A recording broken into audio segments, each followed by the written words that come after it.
Welcome, everyone, to this Good Leadership Podcast. My name is Charles Good, your host and the president of the Institute for Management Studies. This podcast is designed to provide you with actionable insights and tools that you can use from discussing the research, stories, and background from recognized experts and practitioners to accelerate your impact in your current role. Today, I'm very happy to be joined by Paul McGee, which is one of the UK's leading speakers on the subject of change, workplace, relationships, and motivation. His best-selling book, Sumo, Shut Up and Move On, became an instant bestseller, and his book on self-confidence reached #1 on the business book chart and remained there for a further 24 weeks. Building on his background in psychology, Paul's aim is to deliver a practical, relevant message that can make an immediate impact on people's professional and personal lives. His approach is considered both inspirational and humorous as he seeks to deliver memorable experiences that equips people with insights and ideas to increase their personal effectiveness and impact. He has also spoken to over 750 organizations in 35 countries to date, and his work has been endorsed by elite performance director of the British Olympic Association, Sir Clive Woodward, and his clients include blue chip organizations, public sector bodies, and leading premiership football clubs. With that, I'd like to welcome you, Paul, to the podcast. Charles, it's absolutely great to be joining you again, and your listeners and your viewers as well. Really good. Greetings from, I was going to say sunny Manchester. It was a week ago, but it's flipping back to typical Manchester weather now, grey and wet, but we're alive and kicking. We're all good.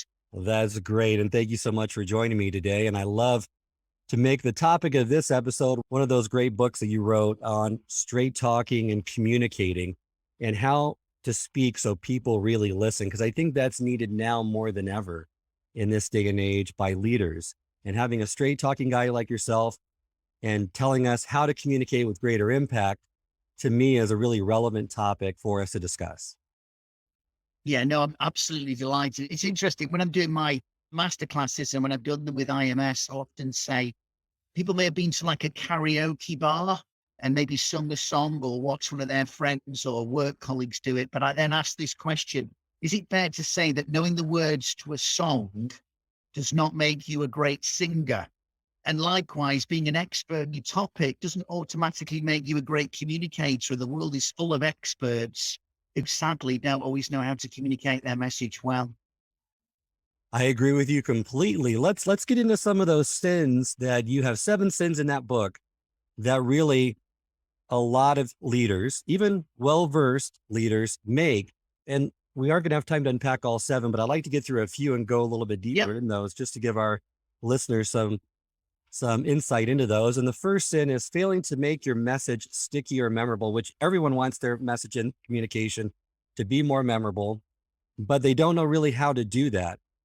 And I love your analogy that you use that we need to cover our message with Velcro rather than coat it with Teflon.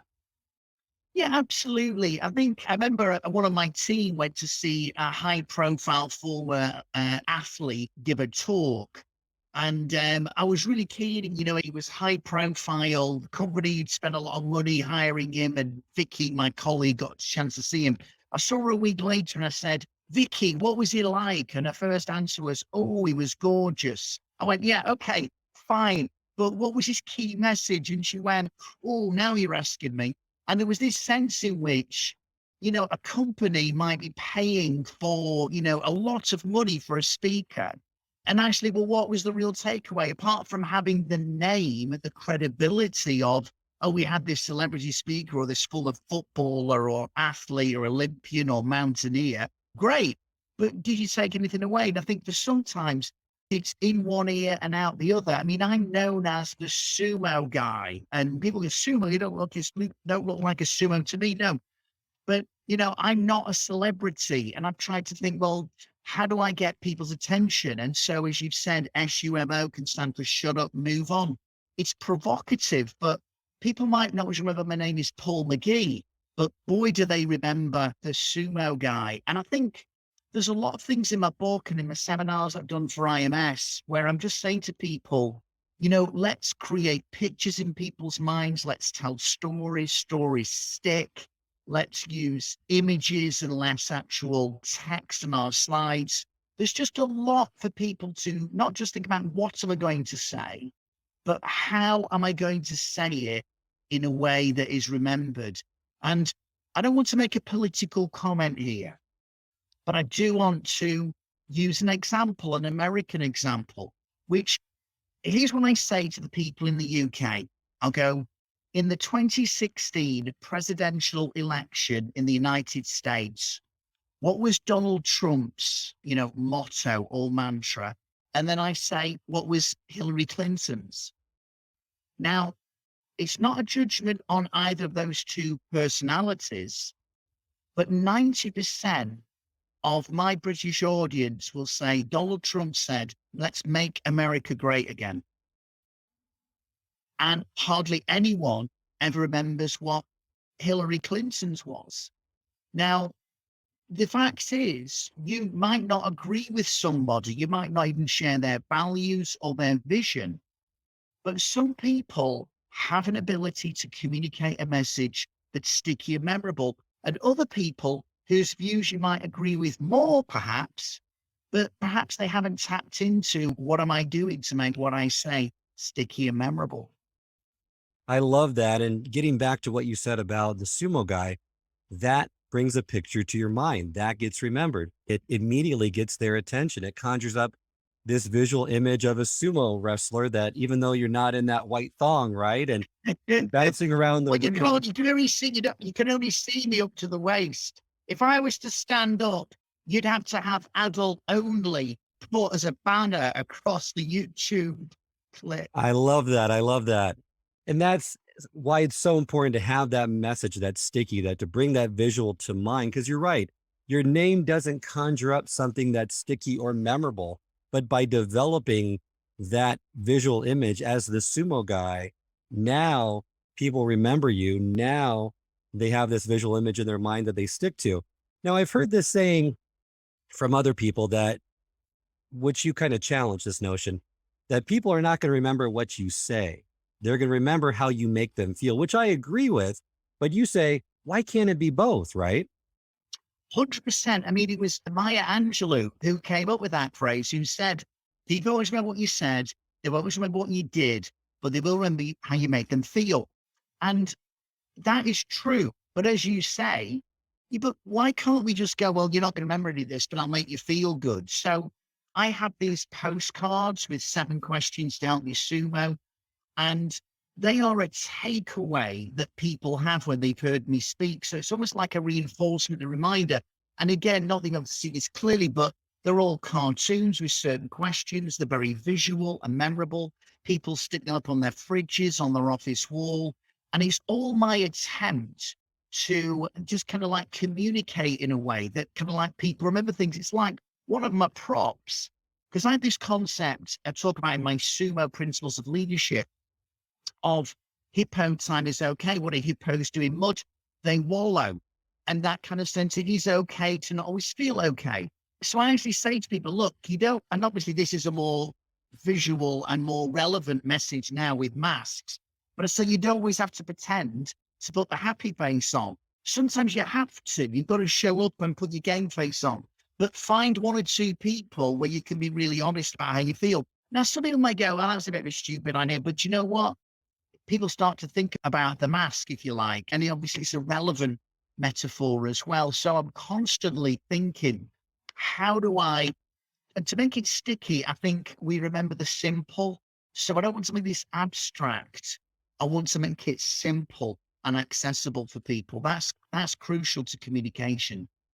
And I think that's also, that being the sin number 1 that you list in your book, is these could be viewed as sins, but really as communication best practices. I mean, everyone wants their message to be memorable and sticky. Absolutely. We also want for that to happen, though, and we can do a lot to encourage that by creating those visuals, creating compelling stories, but it's to really to understand the audience needs. And that's one of the other sins that you mentioned in there.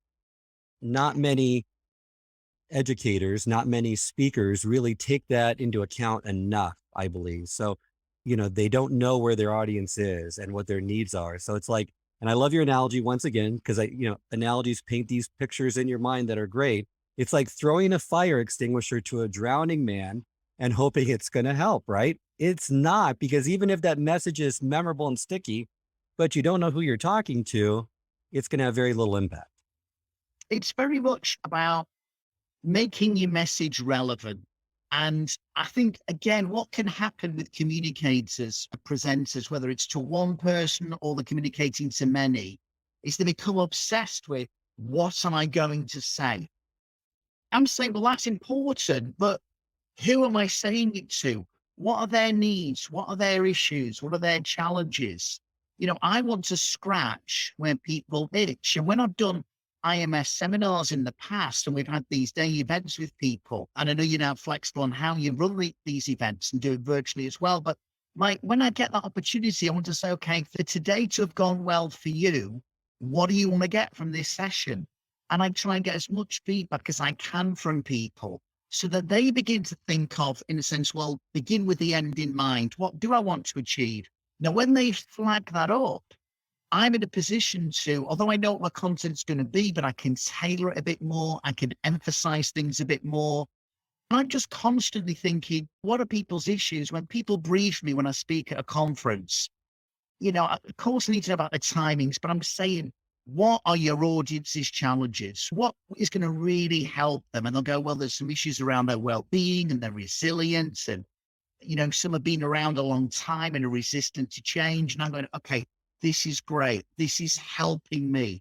And the visual I use, and apologies, because this particular one's got a bit of a problem at the moment, but it's slightly deflated.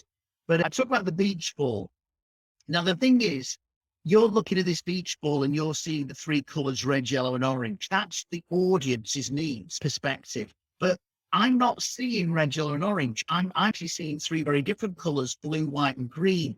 Now, when you're communicating, it's really important to be sure not just about your perspective, but what is your perspective of your audience? What are their real issues and their challenges? And one of the things I'm learning about persuasion and influence is it is important, even if you disagree with someone's perspective, try and take some time to understand it and explore how people have arrived at the conclusions they have arrived at. Because the more you understand your audience's perspective, and maybe they might become a little bit more open to your perspective. But if you just go in telling people they're wrong and this is why, and just always, it's just, forget it. It's not going to work. I agree with you. And I think that really adds to the impact, to the memorable, to the stickiness of any message when you understand your audience. The other piece, or the other part of that first part of your book, I mean, and I think it's in sin number 4, it's focusing on features rather than selling benefits. I see that a lot. So when we're talking about these communication secrets, just want to let our audience know that whether you're a speaker, whether you're a leader of a team, whether you're an individual contributor, this can help your communication regardless of who you're speaking to. And this is the one sin that I've seen probably happen more often than any of the other ones that you mentioned in your book, at least from my personal experience. When people try to sell something, they always sell based off the features. They don't sell based off of the benefits to the audience, the WIFM, what's in it for them. They don't have that mindset thinking, which is unfortunate, right? Certainly. And again, you can get it within people who are perhaps coming at things from a slightly more academic perspective, or they're real experts. I mean, I'm actually now a professor. I got that title in 2019. I'm a visiting professor at the University of Chester, but I don't want to slip into this being highly academic and highly abstract. I keep on thinking about my audience, and I think I'm not just here to tell, I'm here to sell my message. And you sell it by, as you say, addressing that question, what's in it for me, or why should I care? There was an example I got from a book, and I do apologize. It might have been a Daniel Pink book. And he talked about, it was a park somewhere in the US a few years ago, where basically dog walkers weren't cleaning up after their dogs. And though there was a sign that said, please clean up after your dog, it just wasn't happening. And then someone came up with the bright idea of adding, I think it was 3 extra words to the sign. Right. And it was, so please clean up after your dog, children play here. And those 3 words suddenly gave the dog walkers a reason. Oh yeah, I need to do that. Yeah, because children, why should I care? Well, I should care because I don't want children. It could be my child or my granddaughter or my niece or my nephew who could, no, you don't want that. And sometimes we're very clear on going back to the beach ball on my perspective and why I see the benefits like it's obvious, but it might be obvious to me that this beach ball is blue, white, and green, but it's not to the audience. So I need to spell it out so people can see things more clearly. So most people don't see themselves as salespeople, but to some extent, we all have to be people who are able to be persuasive and sell our ideas to other people. You're absolutely right. And I think that point bears repeating because I've noticed it in my own life as well that I need to understand better or make sure that I spell things out because people don't always see the benefits in what you're trying to tell them. Yeah, And you can't absolutely. assume that they do. Sometimes you need to make sure that that point is clear so that those extra 3 words made all the difference in the National Park Service for Yeah. people to clean out after their pets. Whereas before, some people think, well, it's obvious, right? You should just do that because that's your duty, that's your job as a pet owner. But it's still, you got to show that connection and you got to make it explicit and really spell it out in some cases. Yeah, and without trying to be patronizing, but I do think it is about spelling it out. And I also think what makes people more receptive to a message is sometimes you have to point out the pain before you provide the prescription, if you like. So I can talk about, we need to develop a more positive mindset. And I can talk about these 7 questions, which I do. But I find people engaged in the 7 questions when I first of all talk about, sometimes we get into ways of thinking that are not helpful. They hurt us. They hinder our ability to succeed.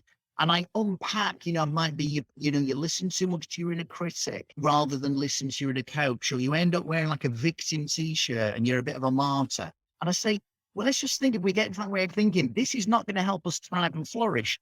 And then I say, but I've got some good news because I'm not just going to tell you to be positive. I'm now going to give you some questions you can start to ask yourself that become the antidote to what I call that faulty thinking. And I think, again, people become more receptive when they realize I do have a bit of a problem. If I don't think I've got a problem, I'm not open to a solution. But when you help me realize we could have a problem here, and this could be the impact of that problem, then I think people are more, you're right. That happens to me. I do beat myself up. I am overcritical. I am a perfectionist. And what can you do? What can you say that will help me, Paul? And people become more receptive as a result. Agree with you completely on that. Great ways of doing that. And it's common sense, right? But it's an important piece of communicating and influencing and impacting the audience. And I love how in all of your communication, you really stress people think in pictures and relate to stories. So images can increase the impact. I know that during your programs that I've seen, you put images of say, David Beckham, of Madonna, and Bill Gates does the same thing during his presentation. A lot of successful people do this since it really evokes more meaning. It makes it more memorable and it gets people to really connect better with those Yeah, statements, I mean, facts, figures. absolutely. I mean, you think about maybe it's wired into us as humans because you think about when we discovered how humans, Homo sapiens were communicating 200,000 years ago, and you start to see these cave pictures.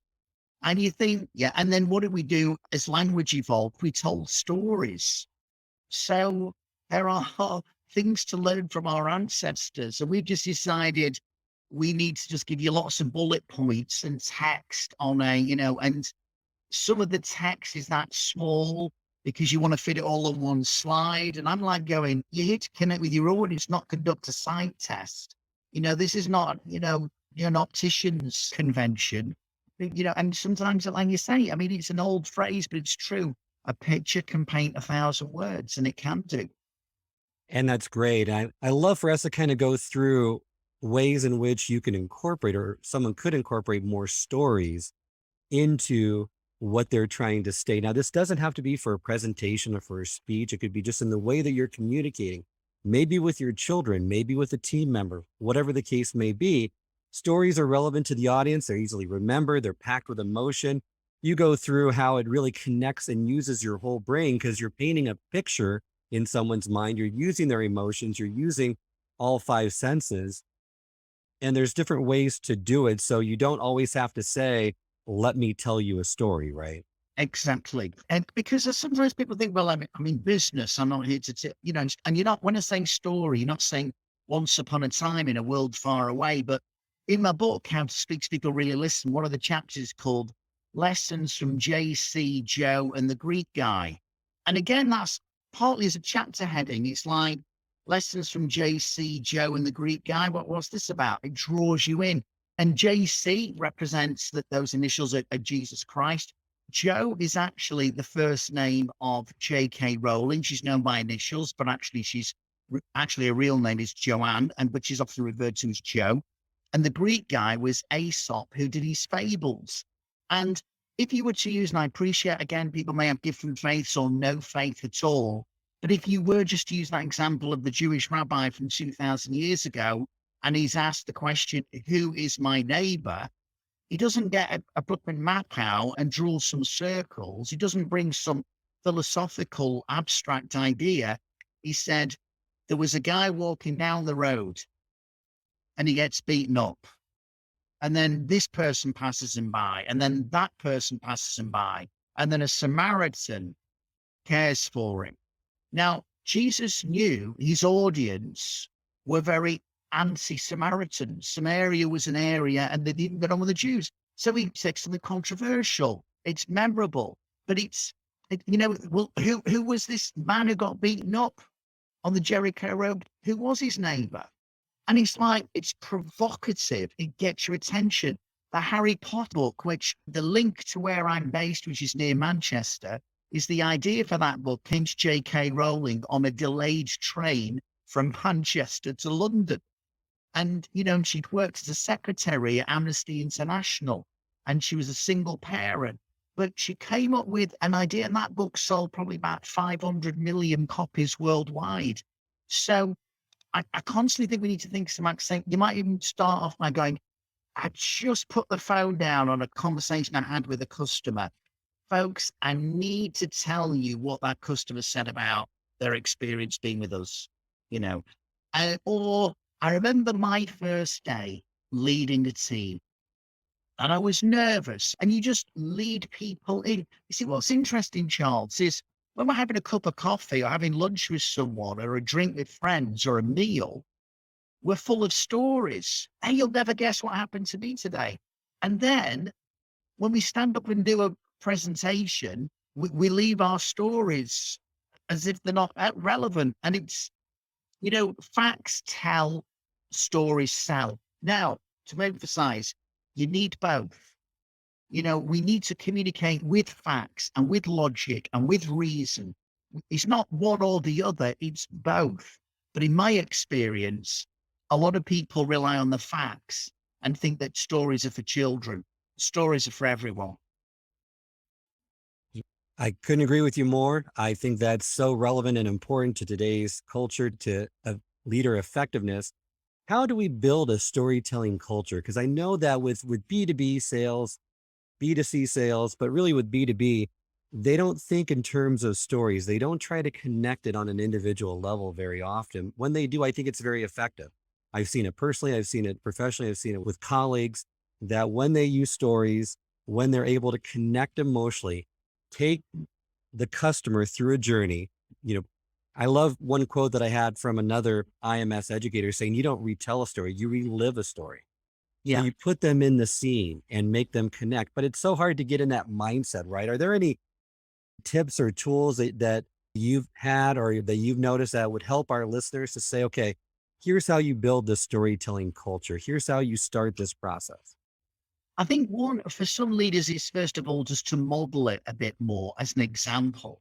But also, it might not even be you using this word story. You might be saying, like, if you're talking to a customer, you might say, okay, let me give you an example of something that happened to a customer last week, the challenge they had. Here's what happened. We got this phone call at 8:30 in the morning. The customer was completely irate. They were upset. They couldn't even control what they were saying. And we had to but here's what we did to help them. And And even in a team meeting, okay, who's got some great examples of, how we've been living our, I mean, I'm going to be doing some work with Amazon, and Jeff Bezos has these leadership principles. Well, they are not things that are on a wall. They are things that are lived and breathed and talked about every single day. Now, perhaps a meeting at Amazon sometimes might be, okay, anyone got an example of how they've been living out one of our values today, one of our leadership principles? And someone then maybe say, well, yeah, I've got an example because earlier on today, dot, dot, dot. So rather than even thinking about the word story, think about, I want to just share something that happened yesterday, last week, last month, or let me give you an example of how this has worked in practice. So, and also as a leader, I mean, there are people who can actually train you on how to become a more effective storyteller. And you don't need to be, an actor to do it. It's just be you, share your stuff, and realize that stories stick. Agree with you. That brings to mind Ritz-Carlton. Talked about this on a prior episode. They have 12 values, I believe, still, and they have weekly or daily huddles. And each week they find stories that illustrate these values, and people come together and say, let me tell you about integrity, and let me show you through this. They don't say story, but through this example, through this customer experience, Yep. on how this was indicated, how this was illustrated, how we really live by these values. So that's so important to have that storytelling culture. I would also say that with storytelling, everyone can be a better storyteller. It's not a gift that you have or you don't have. You can develop this skill like you can lots of different leadership skills. And I love the metaphors and analogies you put in your book. In this case, that brings to mind the one that don't use a machine gun to fire figures at people. Use a paintbrush to make them to paint a memorable and meaningful story, right? So that Yep. they will remember it, so it connects better with them, and that you can influence them so much more effectively. And it's interesting, even when we think about it's not a story, but how we're just trying to communicate in a more visual, memorable way. So that's rather than saying, look, 78% of our customers think this, you could actually say, look, nearly 8 out of 10 of our customers say this. And I've actually, Charles, at times got people up on stage and put up in a line and then got, say, two at the end and say, okay, so if these 10 people represent our customers or represent our employees, when we did that employee survey, this amount said this is what they thought about us. This is the amount that said they would recommend us to someone to work. And it becomes incredibly visual. You are again painting a picture, perhaps not through a story, but by presenting things in a way that we go back to one of our original points, makes what you say sticky and memorable. And when you think about what you said about the huddles of Ritz-Carlton, one of the things that they are doing is another idea that I have in my book and in my seminars I do with IMS, which is repetition aids retention. You don't just say something once to make it sticky and memorable. And if we go back to Hillary Clinton and Donald Trump, and again, not in any way trying to judge them as people or their policies, but make America great again, make America great again, make America great again. I mean, it was just repeated constantly. When Boris Johnson was running to become the prime minister, when we had a general election, it was like, what do you think about education? And his first thing was, well, first of all, he said, we need to get Brexit done. Yeah, but what do you think about the NHS? We need to get Brexit done. And he just had this motto, get Brexit done, because he knew, again, understood the audience, whether we voted to leave the EU or remain. We were bored of the subject. And he just ran on really one policy above all, which was get Brexit done, make America great again. Now, we need to have substance behind what we're saying, but I want your listeners and those viewing it just to think, okay, how can I take some of these ideas and sync them up with all the other good stuff I do already, but make it more memorable? Because we don't want to just communicate, we want to connect. And we want to maybe that connection to bring some kind of action and transformation rather than just hit the head. You want to hit the heart as well. I love that. And that's a great way to end this episode. Thank you so much, Paul. As we reach the end of this episode, I love to just always love to have a call to action to our listeners. If there's one thing, one tip maybe that you can give them to get them started down this road, to make that message more sticky, memorable, to connect with the audience, to use more engaging stories or images, is there one thing they can do right now to get started that they can maybe put into practice today, this week? I think one of the ideas I would have is remember the 90-90 rule. That is 90 stroke 90. And that is to think that perhaps 90% of the impact you make on your audience, you have made within the first 90 seconds. So that next meeting you're going to, that next presentation you're going to give some focus and thought to what those first 90 seconds are going to look like and feel like and sound like. And some of the ideas we talked about today could help you do that. Great advice. Thank you for joining us today, Paul. Remind our listeners how they can get in touch with you. Well, if you just Google the term the Sumo Guy, you will reach me. You can have a website, thesumoguy.com. I'm on Twitter at the Sumo Guy. I'm on Instagram at the Sumo Guy.